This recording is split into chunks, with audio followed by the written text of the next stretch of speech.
Hello mga mare ko, welcome sa aming mini vlog. For today's video, ito at late na naman nga ako makakapag-upload ng aming mini vlog. Nung isang araw kasi ay hindi ako nakapag-upload at kahapon, bumalis kasi kami at hindi nga ako nakapag-upload, nakalimutan ko.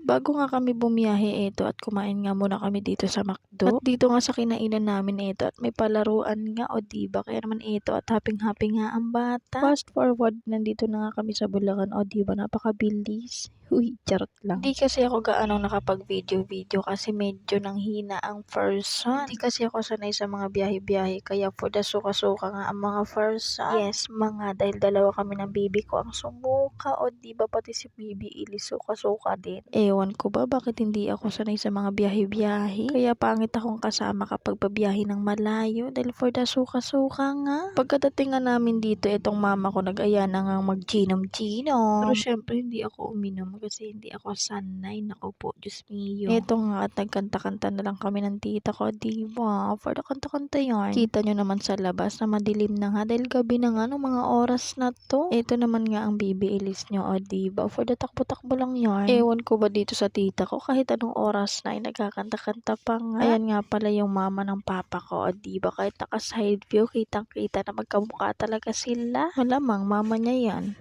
Uy, hindi ka magagalit for today's video. At eto nga si baby Elise, so may patayo-tayo pa nga ang person. Hindi na nga siya nahihiya. Ewan ko ba sa batang to, first time nila makapunta dito pero hindi na nga siya nahiya. Wala nang hiya-hiya. Uy, charot. Kita nyo naman, merong nanonood at meron pang kumakanta, o diba? For the singers trees yarn.